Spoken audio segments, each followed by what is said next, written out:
At the family photo shoot, my 6-year-old daughter sat in the front row smiling. We got the Christmas cards back, and she'd been photoshopped out of every single one. She burst into tears when she saw it, asking what she'd done wrong. I didn't yell, "I did this." The next morning, my mom opened her gift and went pale. The stack of Christmas cards lay on the dining table, glossy and perfect. My mom was beaming like she'd just curated a museum exhibit. "Look at these," she said, holding one up so the light caught the shimmer. My 6-year-old daughter, Julia, darted forward. She loved photos, loved anything that made her feel part of the family. Her little fingers grabbed a card before I could stop her. Her smile didn't last. She tilted her head, squinting, scanning the rows of cousins and grandparents. Jesse and Ryan, my sister Becky's kids, grinned right at the front, polished shoes, hair gelled stiff. Becky stood behind them with her husband, Jason, both of them looking like they were posing for a magazine cover. Even my mom and dad had made the cut, stiff smiles and all. But Julia? Gone. Not cropped out. Not hidden behind someone taller. Gone. "Where am I?" Julia asked, her voice small. I leaned closer. My chest tightened. She had been right there that day. Front row, pale yellow dress with little daisies on it, her hand tucked into Jesse's for courage. "Maybe it's just this one," I muttered, reaching for another card. Julia grabbed one too, then another, and another. Her breathing quickened. "But I was there!" I sat in the front row. I remember I flipped card after card, hoping, praying one had slipped through, but every single one was the same. Julia erased, like she had never been part of the family at all. For half a second, denial clung to me. Maybe the printer messed up. Maybe it was a glitch. Then I saw it. The floorboards behind Jesse, copied and pasted where Julia's shoes had been. A shadow smudged, duplicated, stretched unnaturally across the front row.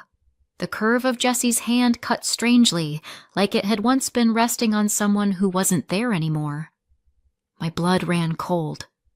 This wasn't a mistake. Someone had paid to have her removed. That takes effort, time, money. And apparently, they put a lot of effort into erasing her. She flipped faster now, her little hands trembling. "Maybe I'm hiding," she whispered. "Maybe I'm too small. Maybe I'm behind someone." Her voice cracked. She dropped the cards onto the table. Her wide eyes filled, and then came the question that broke me. "Why am I not in any?" I pulled her against me, felt her shoulders shaking. She's 6 years old. She shouldn't even know what it feels like to be erased. But she does now. I wanted to scream, rip those perfect glossy lies in half, shove them back in Becky's face. Instead, I kept my voice even, my jaw tight enough to ache, because silence, right then, was louder. Across the room, my mom adjusted a card on the mantel like nothing was wrong. "The colors look so clean this year," she said, smug. My phone buzzed. A message in the family group chat. "Becky. Finally looks uniform. Uniform." Like my daughter was a stain they'd scrubbed out. Julia wiped her face with her sleeve, still scanning the room. Her little voice was shaking. "But I was there." "Why am I not there now?" Nobody answered. My dad cleared his throat, muttered, "We just wanted it tidy." My mom sighed, as if she were explaining something obvious. "We all talked about it. Me, Dad, and Becky. We agreed it was better this way.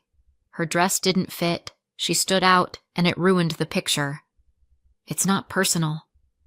Julia's lips trembled. Her cheeks blotched red. But I was smiling. The silence after that was suffocating. I held her tighter, my fury a cold, sharp thing under my skin. I didn't yell. I didn't give them the performance they were waiting for, but inside I made a promise. This would be the last time they erased my daughter.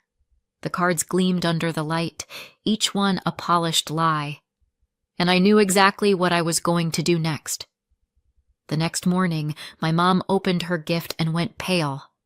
Becky was always the investment. I was always the labor. It started small. She got piano lessons. I got a mop. She had soccer practice 3 nights a week. I scrubbed the kitchen floor. By the time we hit high school, the pattern wasn't even hidden anymore. When Grandma's knees started giving her trouble, it was me they called. Megan, help her upstairs. Megan, make sure she eats Becky's excuse. Her schedule is too full. Of course it was. Becky's schedule was sacred. Mine was just available. I asked once if I could join a drama club at school. My dad didn't even look up from his newspaper. Becky already has 3 activities. Do you want to drain us dry? My mom smirked. You learn plenty of lessons cleaning the house. Yep, nothing screams well-rounded childhood like perfecting the art of scrubbing mildew. That was childhood. Becky polished, me invisible. When Becky married Jason, the investment finally paid dividends. My parents beamed like they'd raised royalty. They gifted Becky and Jason a hefty down payment for their first house. Then they covered new furniture. Then, when Becky wanted new counters, they chipped in for renovations too. I watched it all happen from the sidelines. Silent. Bitter. A little amused, honestly. They acted like Becky had won an Olympic medal just for saying I do. So when I fell in love in my 20s, I thought maybe, just maybe, they'd treat me like more than a housemaid with a pulse. Spoiler, they didn't. His name doesn't matter. Let's just call him the disappearing act. We dated a couple of years. We weren't married, but we were talking about moving in together. I remember sitting at the kitchen table, carefully, cautiously, asking my parents for help. Not a deposit. Not a house. Just a little with rent. Becky got a house. I asked for an apartment. You don't need it, my mom said flatly. Stay here. There's space. Right. What she meant was, stay here. Keep cooking. Keep cleaning. Keep helping Grandma. Stay useful. I swallowed the bitterness and smiled. Sure. Then I moved out anyway. It was a shoebox of a flat, barely big enough for the 2 of us. The rent ate half our paychecks. The furniture was secondhand, creaky, lopsided. But freedom doesn't need matching curtains. I still came back, of course. Old habits die hard. I helped Grandma with meals, kept her company, made sure she was okay. I cared about her in a way my parents didn't. And during that time, I got pregnant. The timing wasn't perfect. We were juggling jobs, bills, and his late-night study sessions. But I thought maybe, just maybe, my parents would finally see me. See us. They didn't. I hinted. I asked softly. I flat out said it one night. Could you help us with rent? Just for a while? It's hard. My dad shook his head, already annoyed. We don't have money for that. A week later, Becky got new furniture. Paid for by my parents. The disappearing act lasted a year and a half after Julia was born. Then he announced he'd been accepted into a master's program out of state. He promised we'd stay in touch. 2 months later, he had a new girlfriend. Julia was still 1 at the time. I was alone. And I couldn't keep the flat on my salary, so I packed our lives into boxes and moved back home. I thought maybe I'd at least have the comfort of my childhood bedroom. I was wrong. The room had been renovated. Fresh paint. New curtains, toys stacked neatly in the corner. Ryan's name in glitter letters above the bed. My nephew's room. Ryan didn't even live there. He just visited sometimes. My old room had been transformed into a shrine for Becky's son. Becky's childhood room? Still there. Untouched, like a time capsule. And me? Julia and I were shoved into the attic. Shabby walls, A sloped ceiling that scraped my knuckles every time I changed the sheets. Drafts in winter, sweltering in summer. Barely enough room for 2 beds jammed side by side. "It's fine," Mom said when I protested. "Ryan needs his own space when he visits." "You'll be fine up there." So I carried the boxes upstairs. Every creak of that attic floor was a reminder. I didn't belong. Julia was too young to notice at first. But kids grow fast. By 6, she noticed everything. Jesse and Ryan had their own bedrooms, 2 each, really, one at home and one here. Julia had none. She asked me once, quietly, "Why do I share with you? Why don't I have my own?" I smoothed her hair and told her it was temporary. I lied, because the truth was, I couldn't save fast enough to get us out. Nearly every paycheck went straight into the household. Food, bills, contributions I was expected to make. I tried to save, but it was never enough. And every time Julia asked why she didn't have what her cousins did, it cut deeper. It's funny. People think cruelty has to be loud. Screaming, shouting, showing, breaking things. But sometimes cruelty is silent. It's a quiet decision to fund one child's house and deny the other rent money. It's a glitter name above a door where your daughter's crib should be. It's the word fine tossed at you when you're shoved into an attic. That silence? It's louder than yelling. And I could feel it building. Because what started with me was now aimed at Julia. And I wasn't going to let them erase her the way they erased me. I didn't know how yet, but I knew something had to break. I couldn't sleep that night. Julia finally dozed off beside me in our attic room, clutching her stuffed bunny like it was the only anchor she had left. I lay awake, staring at the ceiling where water stains formed shapes in the dark. Every creak of the old beams felt like the house itself reminding me where I stood, underneath everyone else. I pulled out my phone and opened a chat with a friend who worked at a bar downtown. She'd told me before they were always short on hands, and I knew if I took it, it could be my ticket out. No sleep, no rest, but freedom never comes cheap. My thumbs moved before I could stop them. "Do you still need night staff?" "I'll take the shifts." "Send." It was reckless. I already worked days while Julia was in school, and nights were supposed to be for rest. But I couldn't rest in that attic. Not after watching my daughter cry over those damn Christmas cards.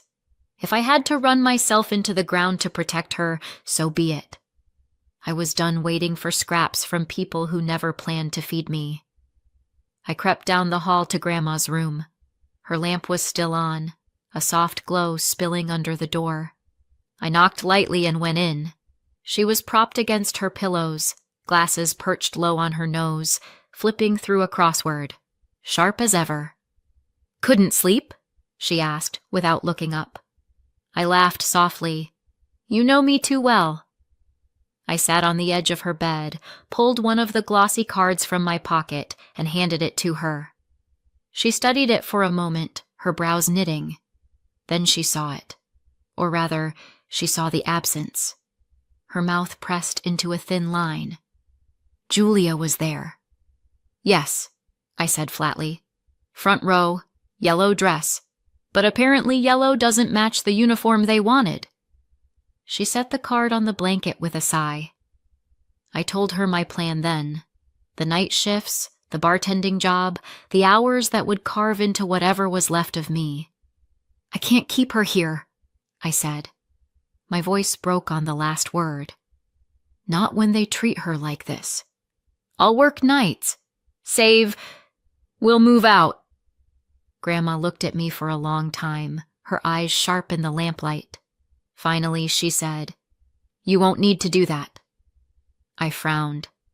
"What do you mean?" She shook her head, turning back to her crossword. "Just leave it with me." Cryptic, like one of her puzzles. I didn't press. I kissed her cheek and went back upstairs, still thinking about the bar job. Morning came too soon. I dragged myself downstairs, half expecting another fight, another lecture. Instead, I noticed something strange on the living room table. A box. Small, neatly wrapped, sitting among the leftover decorations like it belonged. I hadn't seen it there the night before. Mom spotted it before I could speak. "Oh, how sweet." "A gift from Grandma." She smirked, peeling the ribbon like she was unwrapping a prize. I stood frozen, Julia peeking from behind my leg. Mom lifted the lid. Her smile collapsed. She pulled out a stack of papers, skimmed them, then froze. The color drained from her face. "What is this?" she hissed. Then louder, to the whole room. "What the hell is this?" Is this some kind of joke? My dad stepped closer, trying to read over her shoulder. His mouth fell open. I leaned forward, my heart pounding. I caught a glimpse of the header on the top sheet. Legal formatting. Official seals. Not a joke. Before I could speak, the hallway creaked. Grandma entered, slow but steady, the lawyer I'd seen once or twice before at her side. She didn't raise her voice. She didn't need to. "It's not a joke," she said calmly. "That is an eviction notice. And I've already changed my will.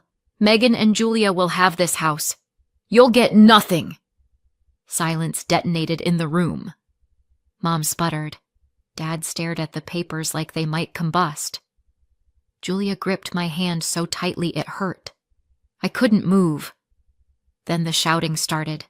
Mom's voice cracked, high-pitched and wild. "You can't do this! You're not in your right mind!" Dad tried a different angle, smoother, pleading. "Think about what you're saying." Think about the family. Grandma didn't flinch. "I am thinking about the family. I'm thinking about the child you tried to erase." The lawyer cleared his throat. "Everything was drafted correctly. Witnessed, signed. It stands." I swear I saw Dad's knees buckle. And me? I didn't know whether to laugh or cry. After all these years of being invisible, erased, shoved into attics and silenced. It wasn't me who finally screamed loud enough to be heard. It was Grandma. And she'd chosen me. I met Julia's eyes.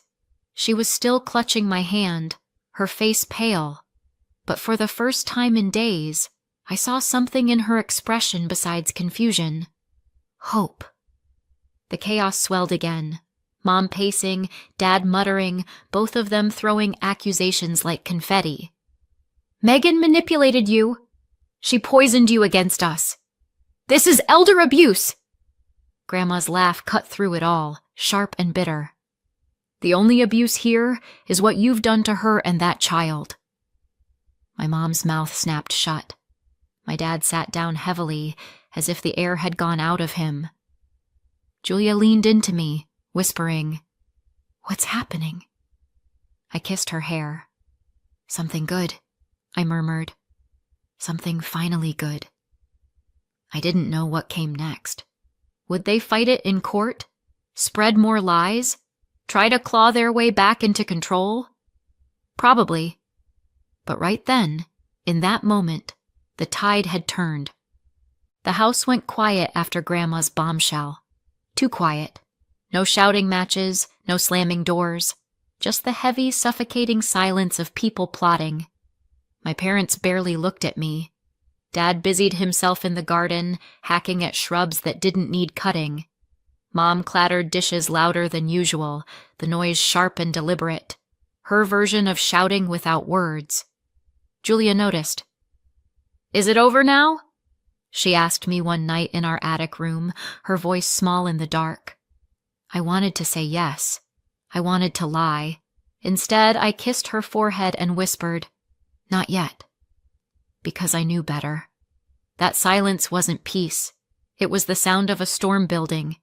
It arrived 3 mornings later. A knock at the door. Sharp. Official. My chest tightened. Julia's hand slipped into mine instinctively.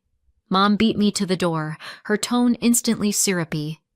"Oh, officers, thank you for coming." And there they were. 2 police officers and a woman with a clipboard. A PS, Adult Protective Services. My stomach dropped. The taller officer cleared his throat. We've had a report of possible elder abuse in this household. We'll need to speak to everyone separately. Elder abuse. Of course, I didn't need a crystal ball to know who made that call. They separated us, Grandma to her room. Julia led gently to the kitchen, though she looked back at me, wide-eyed and scared. I sat stiff on the couch while Mom hovered in the hallway, whispering words like confused and safety, and we're worried. My blood ran cold. They weren't just trying to smear me. They were trying to put me in handcuffs. If they arrest me, I thought, what happens to Julia? Who takes her? Not them. Please, not them. I swallowed hard and tried to keep my voice even as the questions began. Do you prepare meals for your grandmother? Yes, I said carefully. I always have. Were you alone with her before she signed those documents? Yes, but not during. Who was the man in her room that morning? Her lawyer. The one she called. The questions weren't unfair, but the way the officers' pens scratched across their notepads, the way they traded looks, it felt like guilt was already written on my forehead. From down the hall, I caught fragments of Grandma's voice through her door. Clear. Steady. By the time the officers came back out, their expressions had shifted. Suspicion gone, replaced by something harder. They weren't looking at me anymore. They were looking at my parents. And then Grandma insisted on coming out herself. She leaned on her cane, but her voice was iron. No one forced me. I asked my lawyer here myself. I knew exactly what I was doing, and I changed my will because it's my right to do so. Silence. Then she turned her gaze on my parents. The only abuse in this house is the way you treat Megan and that child. If words could slap, that one landed hard. The APS worker closed her folder with a snap. I don't see any concerns here. Everything appears in order. The officers nodded, polite but firm. Thank you for your time. We're satisfied there's nothing further for us to pursue. Relief hit me so hard I nearly collapsed. I pulled Julia into my arms the second she was back by my side. She buried her face in my shoulder, trembling. But the relief didn't last long, because Grandma wasn't finished. She turned on my parents, her voice sharper than I'd ever heard it. To call the police on your own daughter, to lie about me, to put my great-grandchild through this? She shook her head, fury radiating off her. You don't belong under my roof. Mom gasped, clutching the back of a chair like she might faint. Dad opened his mouth, but no words came out. You'll move out, Grandma said flatly. I don't care how. But you will. It wasn't a suggestion. I'd never seen my parents speechless before. Later, when the officers left and the front door clicked shut, the silence returned. But it wasn't the same silence as before.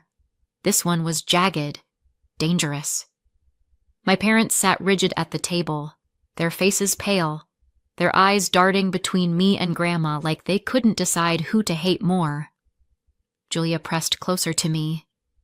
Are we okay now? She whispered. I kissed her hair. Yes, I said. My voice was steady. For the first time, I believed it. Of course, I didn't know exactly what would happen next. Would they fight? Contest the will? Spread more lies? Probably. But the tide had turned. Their attempt to erase me had failed. Their attempt to erase Julia had backfired. And now? Now they were the ones being erased. A week later, the silence broke. Not with yelling, not with slammed doors, but with threats. My parents circled me in the kitchen like vultures, hissing promises. You'll regret this. We'll make sure they take Julia away from you. You think you're safe? You're not. I didn't flinch, but Julia heard. She sat on the stairs, clutching her stuffed bunny, her eyes wide. That was the last straw. Grandma called her lawyer the next morning. By noon, 2 officers were standing in the doorway while my parents stuffed clothes into suitcases. It wasn't dramatic, No screaming, no dragging, just the sound of zippers and the snap of a folder as the officer handed them a no-contact order. "You'll have to find somewhere else," Grandma said coldly. "And you'll leave Megan and Julia alone." They left under police supervision. That night, Julia slept through without waking once. Her first full night's sleep in weeks. Fast forward 6 months. Word travels in families, especially ours. A cousin called me, half whispering like she was passing on state secrets. They asked Becky for help. I nearly dropped the phone. Of course they did. Becky, the golden child. The one they'd poured every penny into. "And?" I asked. "And she said it's not a good time." Money's tight. Money's tight. After everything they gave her, house deposit, renovations, furniture, now, when they had nothing, she suddenly couldn't spare a dime. I shouldn't have laughed. But I did. By the end of the month, the whispers grew louder. My parents were seen at a shelter. Later, someone mentioned a dingy rental in the rough part of town. The irony? After losing everything, they didn't fit into Becky's perfect picture either. Meanwhile, Julia and I live downstairs with Grandma. She has her own small room now, painted soft yellow. Every night she decorates the walls with new drawings. In the mornings, I watch Grandma beam at Julia over breakfast, smiling at her like she's the only child in the world that matters. We are not rich, we are not glamorous, but for the first time, we are safe. We are a family. So what do you think? Did my grandmother do the right thing?